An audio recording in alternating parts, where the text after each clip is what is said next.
Good morning, good evening, good afternoon, everybody, and welcome back to the On the Diamond and Into the Deep podcast. It is episode 100. And as I've talked about for the past couple of weeks, with episode 100 comes a special announcement. So, we have decided to rebrand from the On the Diamond and Into the Deep podcast into the Light the W podcast. So welcome to episode 1 of the Light the W podcast era. It's episode 100 of the podcast overall, and today we are talking about Munetaka Murakami versus Kazuma Okamoto. It is the two Japanese corner infielders, one a power-hitting strikeout machine, the other a high-average hitter that might fit better with the Mariners than that of the big name that is Munetaka Murakami. Before we get into that, though, like I said, welcome to the Light W podcast. We have decided to fully embrace the Mariners piece of this podcast, as really has been the case for the past 2 years now. We're going to embrace it, the name's going to embrace it, and with a new era comes new opportunity, new excitement, and some new stuff coming to you as soon as next week. But before we get into that, let's start with today's episode. So, without further ado, let's sound the horn. As I talked about before, we are talking about Munetaka Murakami and Kazuma Okamoto. These are both Japanese corner infielders that are going to be coming over from Japan across the Pacific this offseason. Both have been talked about for multiple years. Murakami is the bigger name and will net the larger contract. Part of that is due to his age. Just 25 years old, Munetaka Murakami is a Japanese power-hitting phenom. There are a few red flags in who he is as a player, but you cannot deny the elite power that he possesses.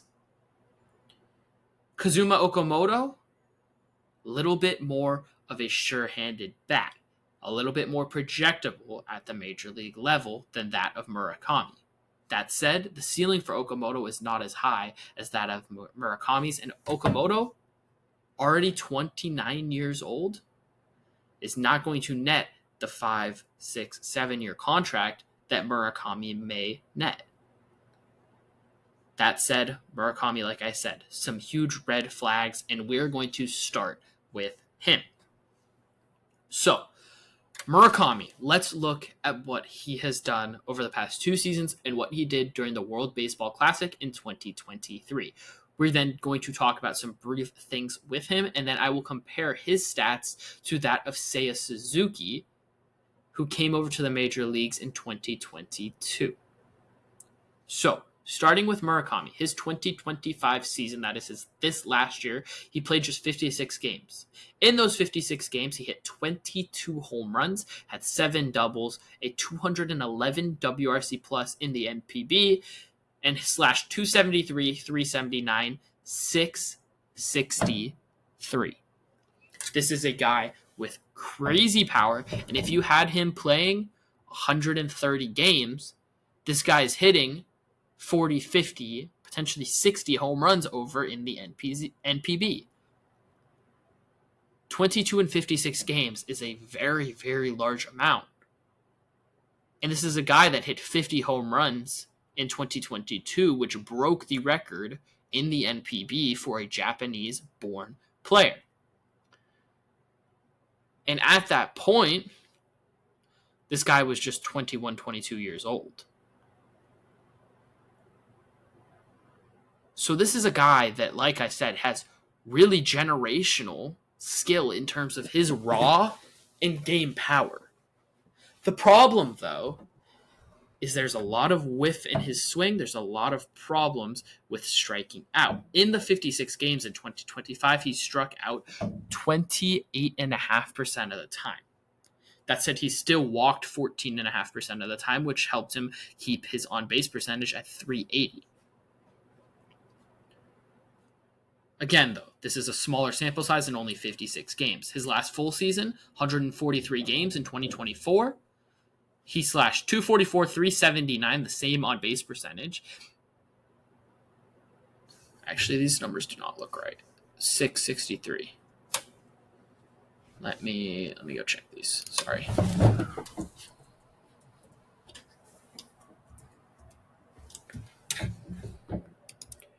In his 2024 season, Murakami slashed 244, 379, 472. That was good enough for a WRC plus of 156. He hit 33 home runs over those 143 games and had 13 doubles. His walk percentage near just over 17%, and his strikeout percentage at 29.5%. The problem is the strikeout percentage. The last piece of stats I want to look at first of Murakami is his stats in the WBC in 2023. This is a very, very small sample size, just 7 games and 33 plate appearances. But in those 33 plate appearances, he had a 40% strikeout rate with 13 strikeouts to just 6 walks. He still hit 231, 364, 462. And like I said, this guy is just 25 years old and can still develop a little bit.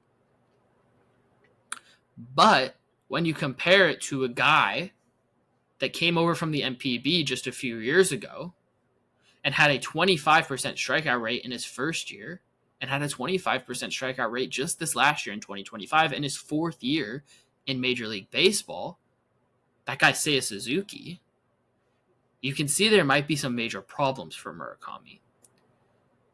It's not just the stats in Major League Baseball that I'm looking at, though.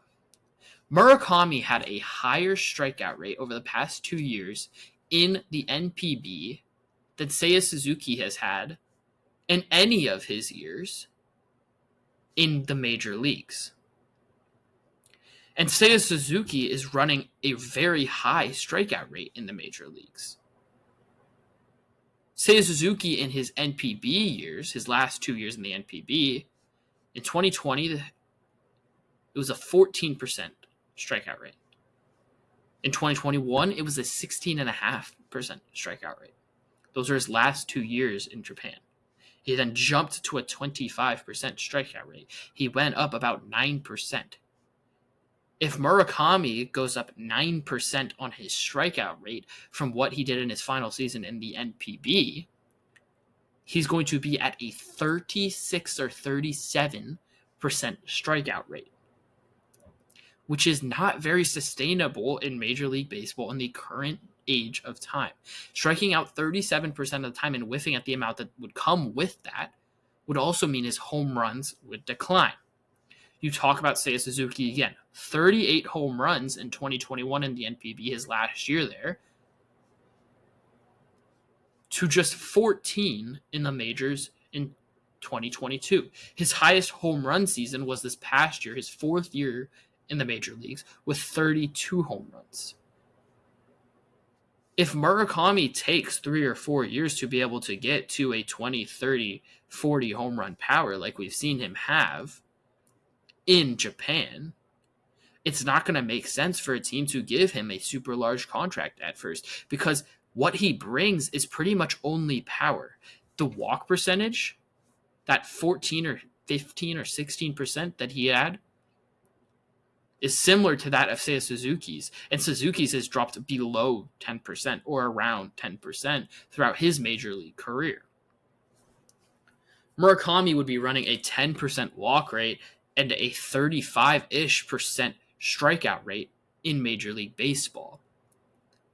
It would be very, very hard when nearly 50% of the time you are either walking or striking out to be able to hit very many home runs.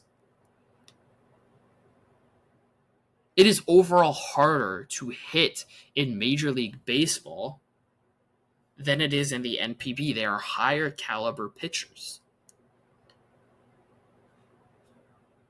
And when you look at this guy from a perspective of the Seattle Mariners, it doesn't make sense for them to look or even sign this guy unless he's getting a cheap contract or unless he can play elite defense. This guy has extensively played third base and a little bit of first base and DH in Japan, but his glove hasn't been very good. He's not the most athletic guy, and he's probably not going to be able to continue at third base, according to most scouts. So he's going to be at first base and DH. And with the contract that he's expected to get, it doesn't make a lot of sense for the Mariners. This is a guy that must sign in the next 20 days now. It's December 2nd. He must sign by December 22nd. He's a left-handed hitter, like I said, 25 years old. It's a high-risk, high-reward type of guy. But for a team like the Mariners who have already payroll constraints, you can't take a risk like that. Because if it doesn't work out and he crashes and burns and you're paying him 20, 25 million at least a year, let alone 15 to 18, that is going to constrain you for however many years he's signed for. You look at Mitch Garver's contract over the past 2 years. Those $12 million the Mariners would have loved to be able to reallocate elsewhere because he didn't bring them much of anything. And if Murakami does something similar to what Mitch Garver did, or if he were in a Mariner uniform, and it'd be an even larger contract, then that's something that's going to limit the Mariners for many years to come. And for a team that wants to be able to extend their young guys that they develop, they are a draft, develop, trade organization. And part of that includes extending guys. It's going to be very difficult to do that if you bring in a guy that is not producing for 15 to 25 million. Let's say he's in that range. We don't know exactly where he's going to be. This makes more sense to me for a team like the Dodgers, like the Yankees, like the Red Sox, those large market teams that spend more money and can feel better about taking a risk on a guy like this, and where there's not the pressure for this guy to succeed right away. Now, there will be with that contract no matter where he goes, and if he's in a Yankee uniform, there's going to be a ton of pressure for him to succeed, especially with a large contract. But in Seattle, this would have to be one of your guys, and pretty quickly, at that size of a contract. And I just don't think that there's any reason to think that he would be able to do that in Major League Baseball when he's striking out 30% of the time in Japan. You're looking at a 35 to 40% strikeout rate in the United States. And that is just much too high for a team that cannot afford to take risk to try and risk. That said, this is a guy that has the ability to hit 40, 50 home runs.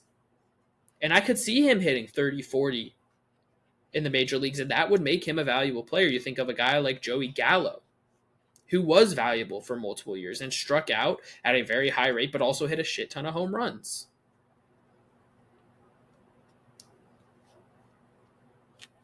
But Joey Gallo never played on any truly elite teams. And he fell off a cliff very quickly. Murakami is a guy, to me, that scares me as a Mariners fan. And for that reason, I just don't think that he's a fit here. And that's likely why you don't see their names involved with him. Even beyond the fact that he's going to command a contract for them that would be one of the larger ones that they've handed out to a hitter. So there are multiple and a multitude of reasons why Munetaka Murakami does not make sense for the Seattle Mariners to go out and acquire. But a guy that might make sense for them to acquire is Kazuma Okamoto. This is a guy that is going to walk a little bit more. Potentially. He's going to strike out a whole lot less. And he's going to hit for a higher average. And as he's aged, he's only gotten better. In this last season, he hit 327, 416, and 598. He had 15 home runs, 21 doubles in 70 games. Had a 210 WRC plus, an 11% walk rate, and an 11% strikeout rate, and was even with 33 walks to 33 strikeouts. 2024, a full season, 143 games, a 161 WRC plus / 280, 362, 501, 27 home runs, 37 doubles, 16% strikeout rate, and an 11% walk rate. he has a better chance to stick at third base, isn't going to have the large and lengthy contract like Munetaka Murakami,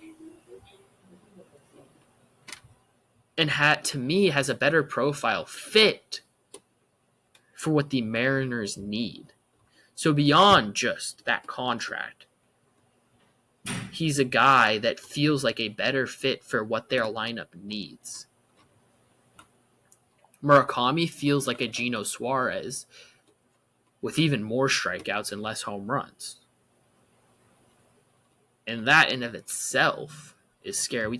I've talked about how I don't want Gino Suarez necessarily back, especially for $15 million or more. And Murakami is going to net more than that. Okamoto is the Naylor type of profile. He's not going to be good as Josh Naylor. I'm not trying to say that. But he's a guy that is just going to play his butt off. He's going to hit for higher average. He's going to walk a little bit. He's going to do what it takes to win. But the question is, can he continue to make good contact? And can he continue to do it as he ages? He's already 29 years old. He's a right-handed hitter. It's the weak side platoon. He's not going to walk at the highest rate. It's about an 8% walk rate probably in the major leagues. And he's struggled with velocity in Japan and in the WBC, so it's unknown how he'll be able to adapt to that. Guys coming over from Japan always do have a period where they have to figure it out. They're like a prospect.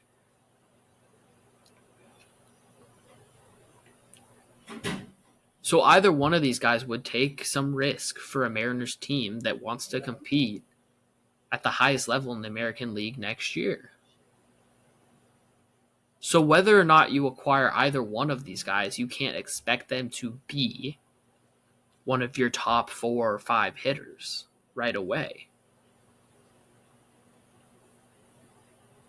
Because that's unreasonable and it's unlikely. But if I were to bet on which one of these guys might be more likely to be able to produce quicker, it's Okamoto, because he is a little bit older, a little bit more experienced, more seasoned per se, and because his profile feels like it has a better chance and opportunity to be successful in the major leagues than Murakami's. If you want to compare Okamoto to, say, a Suzuki like we did with Murakami, Suzuki hit .317 in his last year in the NPB. Okamoto, .327. Suzuki dropped to .262 in his first year in the majors, which would mean Okamoto, somewhere between .250 and .270 is what that average would look like. Walk rate would also drop. It would take him a second to be able to be productive, and because he doesn't have this super big power, he's more likely to be an average bat than that of a 115, 120 WRC plus. But I do think he can be a guy that is productive and that can bring some good qualities to a team. But he's not going to be a leadoff hitter. He's not going to be a cleanup hitter, a 2-hole hitter, a 3-hole hitter, let alone maybe a 5-hole hitter. He's probably a guy that's going to hit 6, 7, 8 for you, maybe even 9 to be able to turn the lineup over. So neither one of these guys, to me, has the greatest fit. And that's not just contract-wise. Now we can talk about positional stuff. Okamoto, a better chance to stick at third base. But is he going to DH for you some? And what does the contract look like to be able to have him DH? And there is the space to be able to play him. Murakami, on the other hand, would be just a DH. You can't move him around in the same way you would be able to move around Kazuma Okamoto. So again, Okamoto, the better fit, but neither one of these guys, I think, makes the most sense for this Mariners ball club. especially because there are other ways that they could spend that same money that, to me, have a better chance of being helpful to the 2026 Seattle Mariners ball club. That said, if you want to look at it in the long term, either one of these guys may make sense. But for a team that was, 7 outs away from going to their first World Series, you have to improve on that team from that point, because anything less, to me, than making the ALCS and being competitive in the ALCS is a failure now in 2026. Unless there's a crap ton of injuries, right? And one of these two guys, it feels to me like, for a team that needs to be careful with how they spend their money and has to spend it wisely to be able to retain some of these guys and to be able to retain the division and go get yourself an American League pennant, you need to sign guys that are going to be productive for you in 2026. And neither one of these two guys, to me, screams productive in 2026. Maybe 27 if there's a season. 28, though, is where I'm looking at it like, yeah, maybe. But Okamoto, again, will be on the wrong side of 30 by the time we hit 2028. And that's also a fear. You've seen that cause problems. And for a guy that already has struggled with velocity, when his bat speed begins to diminish, how does he handle velocity then?